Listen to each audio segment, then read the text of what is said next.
बच्चों, 100 शब्द प्रति मिनट गति का डिक्टेशन। Yes, start. माननीय सभापति जी, मुझे इस बात की प्रसन्नता है कि माननीय सदस्यों ने अविश्वास प्राप्त कर अपने विचार बड़ी भावना के साथ और अपने दिल की गहराई के साथ व्यक्त किए हैं। आज हमारे देश की एकता को खतरा पैदा हो गया है। देश में ऐसी शक्तियां जन्म ले रही हैं जो देश को टुकड़ों में बांट देना चाहती है। इस प्रकार की शक्तियों का मुकाबला किस प्रकार से किया जाए, इस पर हमारे विरोधी दल के सदस्यों को विचार करना चाहिए। लेकिन देखने में यह आता है कि विरोधी दल देश की मूल समस्याओं से मुंह मोड़कर दूसरी साधारण बातों की तरफ ध्यान देने लगता है। मैं विरोधी दल के नेताओं से निवेदन करना चाहता हूं कि ऐसे अवसर पर जब हम विचार करना चाहते हैं कि वे कौन से कारण हैं जिनके कारण हमारे देश में क्षेत्रीय सवालों को लेकर, भाषा के प्रश्नों को लेकर हमारे नागरिक आपस में एक दूसरे के खिलाफ लड़ रहे हैं।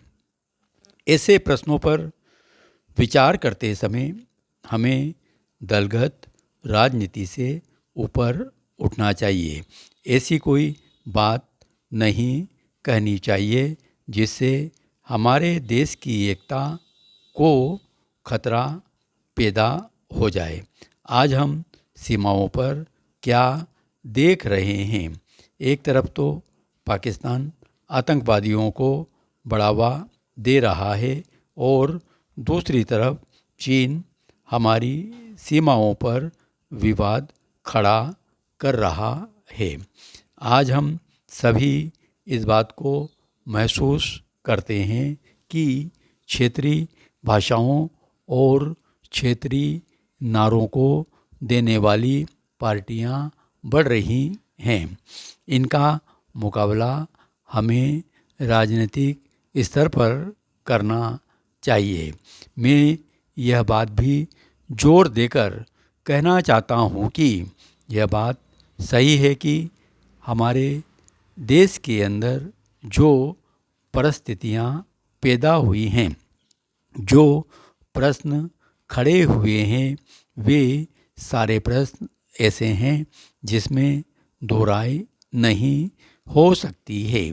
आज हमारे देश के अंदर क्षेत्रीय असंतुलन है। कुछ ऐसे प्रदेश हैं, जनता के कुछ ऐसे वर्ग हैं जिनकी इन पिछले 20 वर्षों के अंदर आर्थिक प्रगति दूसरों के मुकाबले कम हुई है और इनको लेकर आज उनके अंदर एक असंतोष की भावना पैदा हो रही है।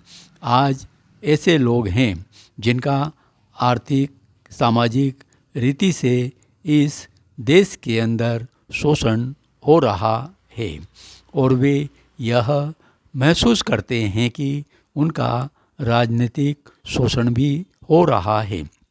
यही कारण है कि वे सभी लोग गलत दिशा में जा रहे हैं। हमें उन्हें सही दिशा में लाना है।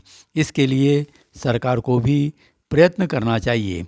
मैं कहना चाहता हूँ कि केवल उपदेश देने से काम नहीं चलता है। आज आवश्यकता इस बात की है कि ऐसे सवालों पर सारे राजनीतिक दल आपस में बैठकर गंभीरतापूर्वक विचार करें। कम से कम देश हित के सवालों पर हमें एक होकर काम करना चाहिए। इन अल्फाज के साथ मैं तमाम विरोधी दलों से प्रार्थना करूंगा कि जो अविश्वास प्रस्ताव वे सदन में लाए हैं उसको वापस ले ले।